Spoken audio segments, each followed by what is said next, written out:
지난주에는 이삭의 믿음으로 이삭이 아들들을 축복하는 장면을 보게 되었습니다.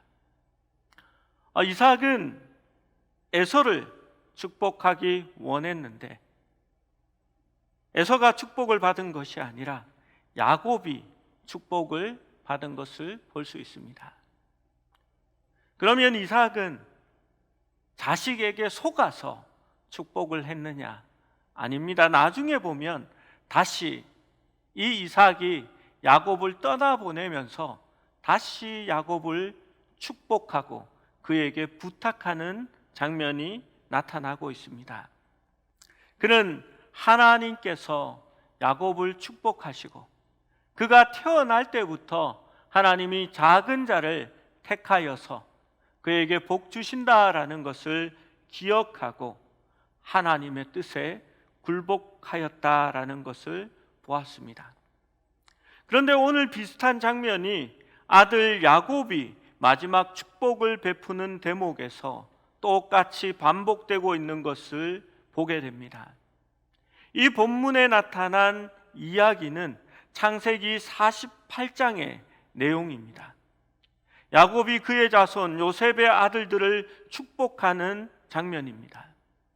므낫세가 장자이고 에브라임이 차자입니다. 이때 요셉은 자기 아버지 야곱이 장자의 축복을 계승하는 그 축복을 순서대로 므낫세에게 베풀어 줄 것을 기대하였습니다. 이삭처럼 야곱도 마지막에는 눈이 어두웠던 것 같습니다. 그래서 요셉이 아버지의 오른손이 므낫세에게 닿도록 아버지의 오른손 가까이에 므낫세를 앉게 하고 왼쪽에 에브라임을 앉게 했습니다. 그런데 야곱은 의외로 자기의 팔을 똑바로 뻗은 것이 아니라 가로질러서, 저는 팔이 짧아서 이러면 머리 안 닿을 것 같은데 아무튼 가로질러서 그 손자들의 머리에 손을 얹습니다. 요셉이 너무 놀라 아버지의 손을 잡고 다시 그 오른손을 므낫세의 머리 위로 옮깁니다. 그때 창세기 48장 19절에 보면 이렇게 나옵니다. 그의 아버지가 허락하지 아니하며 이르되 나도 안다 내 아들아 나도 안다. 그도 한 족속이 되며 그도 크게 되려니와 그의 아우가 그보다 큰 자가 되고 그의 자손이 여러 민족을 이루리라 하고. 여러분, 야곱의 이 말을 들어보십시오. 그가 민족을 이룰 것을 알고 있었겠습니까? 그의 바램이라고 얘기했습니까? 아니면 므낫세가 할아버지한테 잘했기 때문에 내가 에브라임이 더 잘했기 때문에 에브라임을 축복하고 싶다라고 한 것이 아닙니다.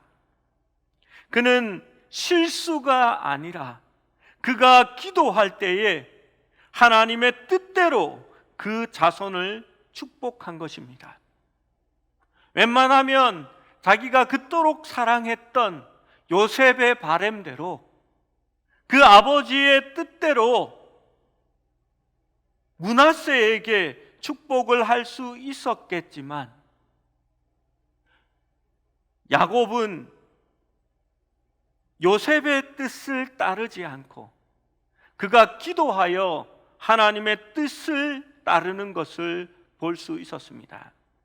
이 21절의 말씀은 야곱의 인생의 마지막 장면을 보여줍니다.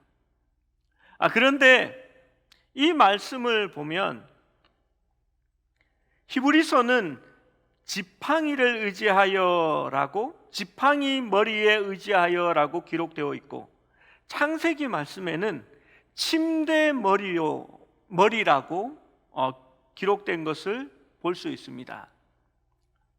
이게 어떻게 된 이유냐 하면요, 고대 히브리어는 자음만 있고 모음이 없습니다. 그러니까 자음만 놓고 보면 침대와 지팡이가 자음이 똑같습니다. 그러니까 성경을 번역할 때에 이 창세기의 그 자음은 침대로 번역하고, 또 히브리서에 있는 이 자음은 지팡이로 번역하여서 두 내용이 좀 달라졌습니다. 저는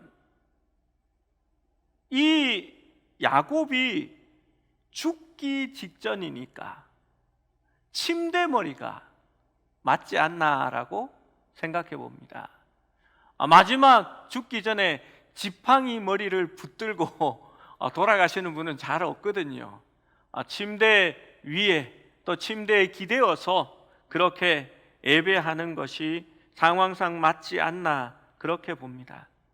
야곱은 임종시에 힘이 없었지만 그 침대 머리에 의지하여 그가 하나님의 뜻을 행하고 하나님을 경배하였다라고 말하고 있습니다. 창세기 47장 27절에서 31절의 말씀을 보면 야곱은 요셉에게 궁극적으로 그의 후손은 가나안에서 살아야 하며 그 땅을 기업의 땅으로 삼아야 한다라고 말합니다.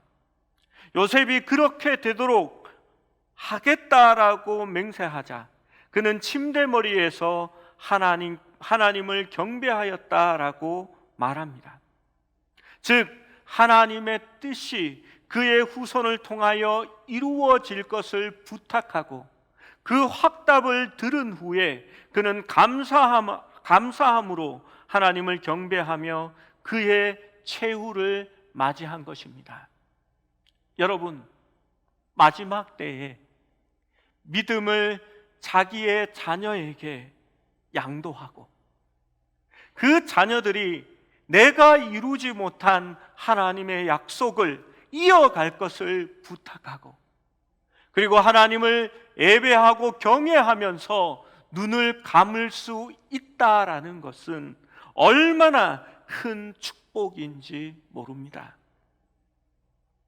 저는 제가 사역을 하면서 참으로 아름다운 죽음이라고 생각하는 죽음이 있습니다. 교회 집사님 한 분이 자신의 아버지가 돌아가셨다라고 말씀하시면서 그 돌아가신 상황을 얘기해 주었습니다. 그 집사님의 아버지는 평생을 목회를 하시다가 원로 목사님으로 교회를 섬기고 있었습니다.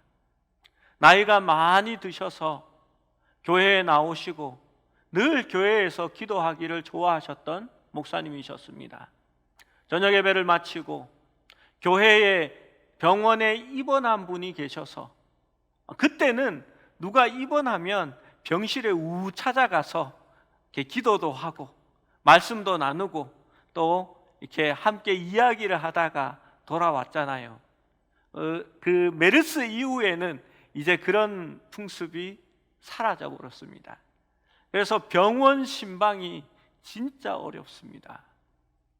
그런데 이 원로 목사님께서 성도들과 함께 성도의 병문안을 가셨습니다. 그리고 원로 목사님이 가셨으니까 성도들이 기도를 목사님이 해주세요, 기도 부탁합니다 했습니다. 그래서 이 목사님이 일산병원이었는데요, 거기서 입원한 성도를 위해서 기도해 주셨습니다. 그렇게 기도를 한 후에 성도들이 이야기를 막 나눌 때에 그 목사님께서 피곤하다시며 그 침대 머리맡에 놓여 있는 의자에 앉으셔서 머리를 벽에 기대고 이렇게 눈을 감고 계셨습니다. 그래서 성도들이 아유, 우리 영감님 피곤하신가 보다, 이렇게 잠이 오나 보다 생각하고 잠시 쉴 수 있도록 목사님을 그냥 배려하는 마음에서 쉬게 했습니다.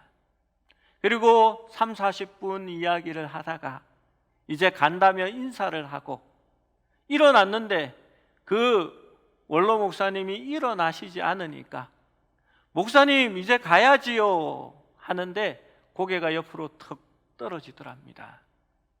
그렇게 돌아가셨습니다. 저는 그 죽음이 얼마나 귀한지 모르겠습니다.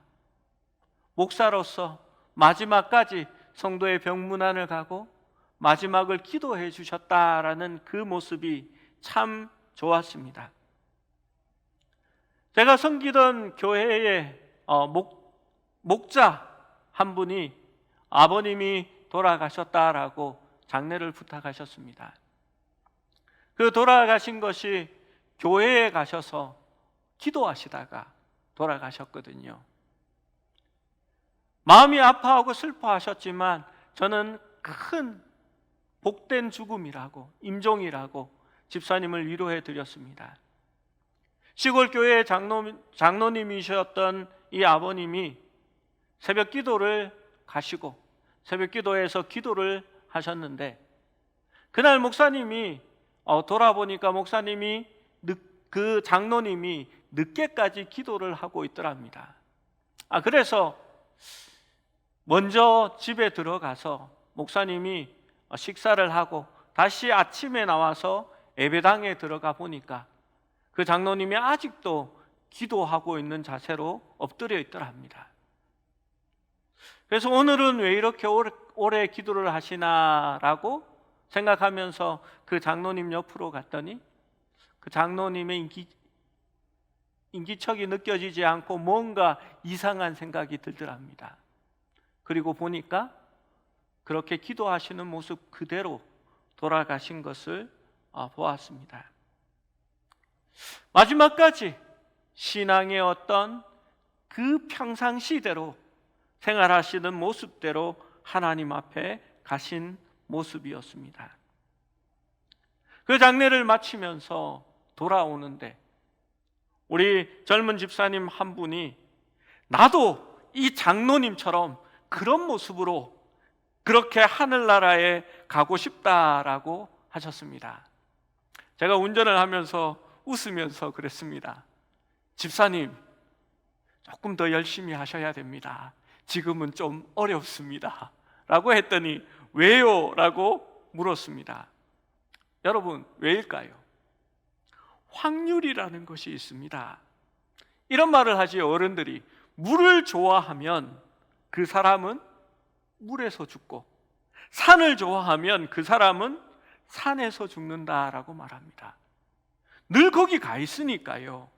성전을 사모하는 사람들은 교회에서 죽을 확률이 큽니다.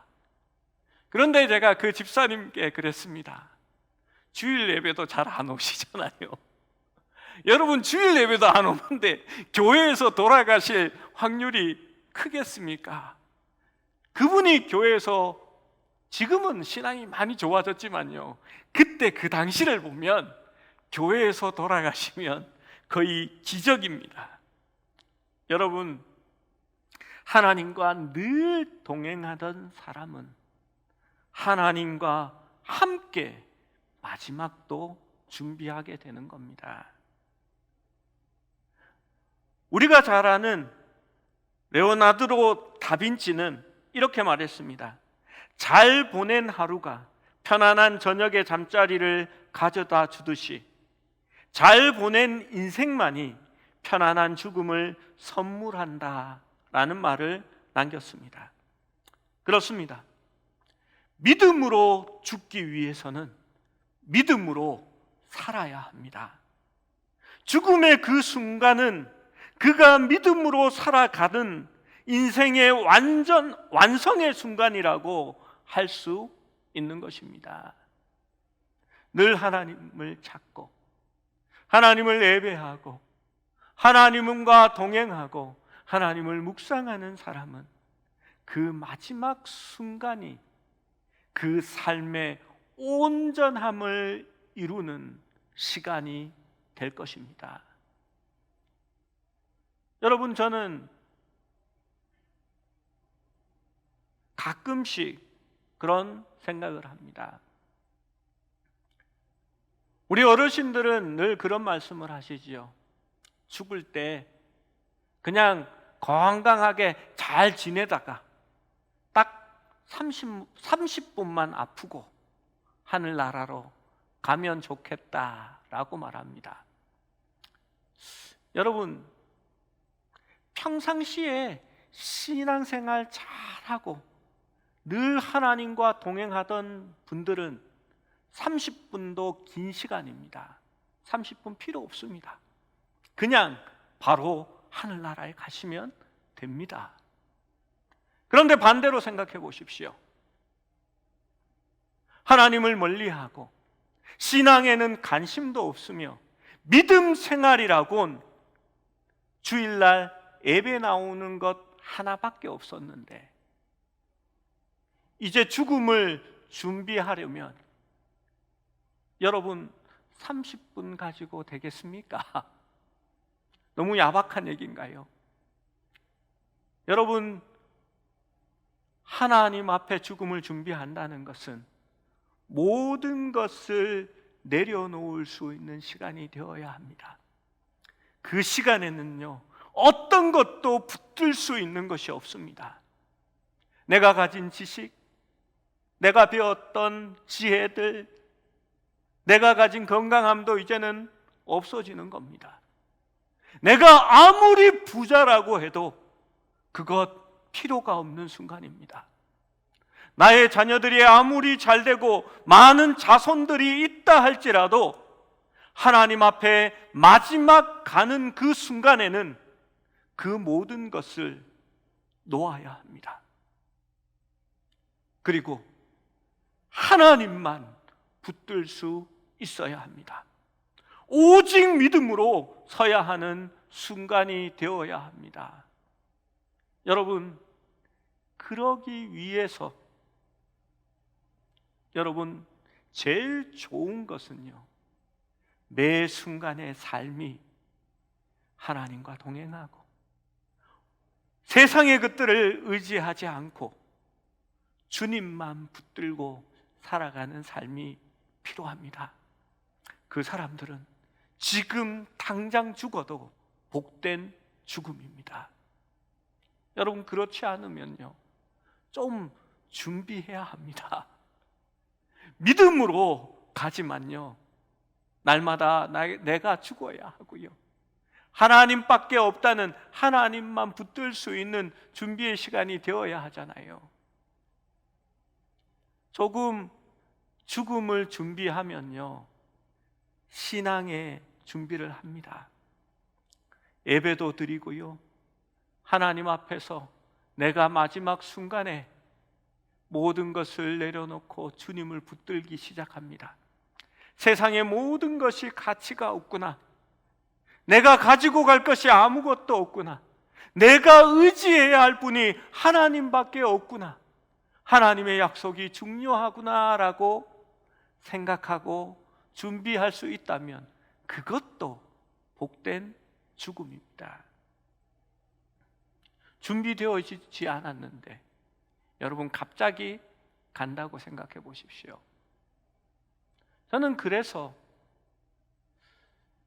갑자기 확 죽으면 좋겠다라는 그 말이 누구에게는 맞습니다 한데 누구에게는 아니요, 조금 준비가 되셔야 됩니다 라는 판단도 할 때가 있습니다. 여러분, 야곱은 인생의 마지막 순간에도 하나님 앞에 예배했습니다.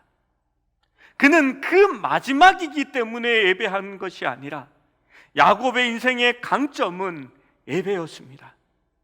야곱의 믿음은 예배로 나타났습니다. 그는 살아있을 때에도 삶의 기회가 있고 변화가 있을 때마다 돌단을 쌓고 하나님께 예배했고 그는 죽어가면서도 예배했습니다. 그러기에 그는 그의 삶 그대로 하나님 앞에 갈 수 있었던 것입니다. 여러분, 우리의 삶이 예배가 되어질 수 있는 그러한 한 해가 되기를 원합니다. 예배가 많이 소홀해지기 쉬운 때입니다. 코로나19 때문에 이제는 모이지 않는 예배가 이제 정착되었습니다. 그리고 인터넷을 통해서 예배하는 것처럼 말을 합니다. 여러분, 그러나 예배는 모여야 합니다. 예배는 하나님을 믿는 공동체가, 그리스도의 몸을 이루는 공동체가 함께 나와 하나님 앞에 경배하고 함께 찬양하고 함께 모이는 겁니다. 하나님 앞에 함께 모여야 성례를 행할 수 있습니다. 세례도 줄 수 있으며 하나님의 성찬도 함께 나눌 수 있게 되는 겁니다. 여러분, 지금은 위기의 순간이고 그럴 수밖에 없는 상황이라 우리가 모이지 못하지만, 말세 때에 모이기를 피하는 악한 자들의 모습과 같이 아니하고 날마다 하나님의 교회에 모이기를 힘쓰는 우리 모두가 될 수 있기를 축원합니다. 22절 말씀에 믿음으로 요셉은 임종시에 이스라엘 자손들이 떠날 것을 말하고 또 자기 뼈를 위하여 명하였으며 라고 기록합니다. 요셉도 죽을 때에 하나님의 약속을 신뢰하고 믿음의 유산을 자손들에게 남겨줍니다. 여러분, 그 유산이 무엇입니까? 하나님의 약속입니다. 이때 요셉은 애굽에 있었습니다. 요셉은 애굽의 국무총리였습니다. 그에게 애굽은 기회의 땅이었고 자수성가한 곳이었습니다. 그런데 그는 자기 후손들에게 애굽에 머무르지 말고 가나안 땅을 향해 떠나야 한다라는 유언을 남긴 것입니다. 그 유언은 아버지 야곱으로부터 자신에게 물려받은 약속이었습니다. 그리고 요셉은 그 약속을 잊어버리지 않고 다시 자기의 자손들에게 물려주고 있는 것입니다. 그래서 본문은 믿음으로 요셉이 말했다고 한 것입니다. 그 구체적인 약속은 창세기 15장 13절에서 14절에 적혀져 있습니다. 함께 읽어보겠습니다. 13절입니다. 시작. 여호와께서 아브라함에게 이르시되 너는 반드시 알라. 내 자손이 이방에서 객이 되어 그들을 섬기겠고 그들은 400년 동안 내 자손을 괴롭히리니 그들이 섬기는 나라가 내가 징벌할지며 그 후에 내 자손이 큰 재물을 이끌고 나오리라. 이 약속의 말씀을 야곱은 기억하고 있다가 요셉에게 들려주었고, 이 약속을 또한 요셉은 기억하고 있다가 동시에 자기의 자녀들에게 물려주고 있습니다. 그의 후손은 이 애굽에서 살아가는 것이 아니라 이 땅에서 고난을 당한 후에 시온의 땅으로 다시 돌아가야 할 것을 그는 말하고 있는 것입니다. 창세기 50장 24절에서 25절 말씀은 이렇게 말합니다. 요셉이 그의 형제들에게 이르되 나는 죽을 것이나 하나님이 당신들을 돌보시고 당신들을 이 땅에서 인도하여 내사 아브라함과 이삭과 야곱에게 맹세하신 땅에 이르게 하시리라 하고, 요셉이 또 이스라엘 자손에게 맹세하여 이르기를 하나님이 반드시 당신들을 돌보시리니 당신들은 여기서 내 해골을 메고 올라가겠다 하라 하였더라. 여러분, 그 약속을 요셉은 믿었고 그 하나님의 뜻이 이루어져야 한다는 것을 그 자손들에게 마지막 때에 물려주고 있는 것입니다. 그리고 이 요셉도 이곳이 나의 본향이 아니기 때문에 나도 열조의 믿음, 가나안 땅에 있는 조상들의 무덤으로 가기 위해서 내가 죽었더라도 나의 유골을 메고 가서 그곳에 안치하라라고 부탁하고 있는 것입니다. 여러분, 요셉은 애굽에서 훌륭한 자였습니다. 그러나 요셉은 자신의 본향은 애굽이 아니라 하나님께서 말씀하신 바로 그 가나안 땅임을 기억하고 야곱과 요셉의 유고를 가지고 그곳으로 돌아갈 것을 묻고 약속받고 있는 것입니다. 요셉은 25절 말씀에 반드시라는 단어를 사용했습니다. 반드시 그렇게 될 것을 믿고 확신했다는 것입니다. 이 확신의 근거가 무엇입니까? 하나님의 약속입니다. 여러분, 우리는 하나님의 어떤 약속을 가지고 있습니까? 이 성경 말씀이 하나님의 약속입니다. 신약, 새 약속, 구약, 과거의 약속을 말하는 것입니다. 여러분, 우리가 하나님의 약속대로 살면 우리도 우리의 본향인 아버지의 집 천국으로 갈 것을 성경은 얘기하고 있습니다. 우리가 야곱과 요셉이라면 우리는 받았던 그 약속을 자녀들에게 어떻게 물려줘야 하겠습니까?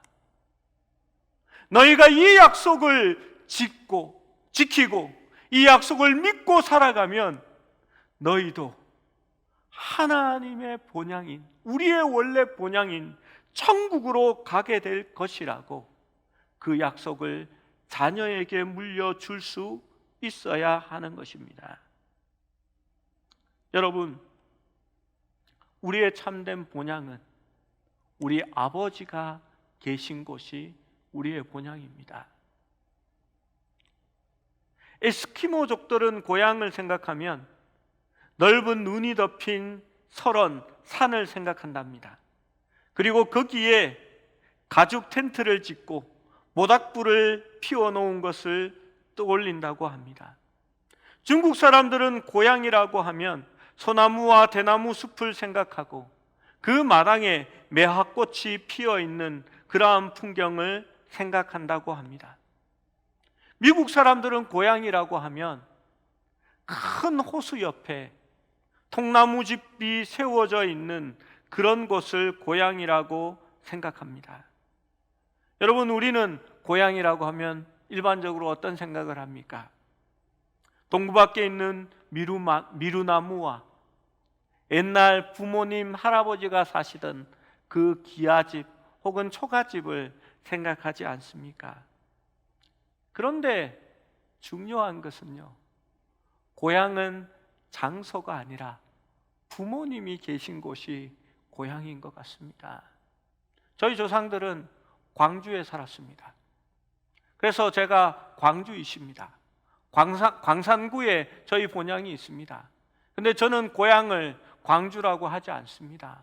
왜냐하면 부모님들이 윗대에서부터 대구에 와서 살았거든요. 그래서 제 고향은 대구라고 했습니다. 그런데 퇴직을 하시고 부모님이 가야산 산골짜기로 올라가 버리셨습니다. 그때부터 저의 고향은 성주가 되었습니다. 참외가 많이 나는 동네 말입니다.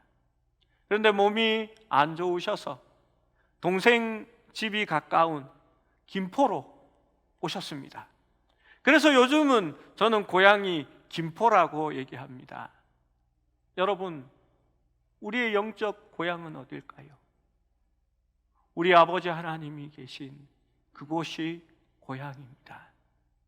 그리고 우리는 언젠가는 그 고향으로 가게 될 것입니다. 여러분, 우리가 그때에 우리의 자손들에게 어떤 약속을 물려주시겠습니까? 내가 평생 모아놓은 건 이 집 한 채인데 너희 셋이서 이 집을 나누어 가져라, 그 약속이 중요할까요? 아닙니다.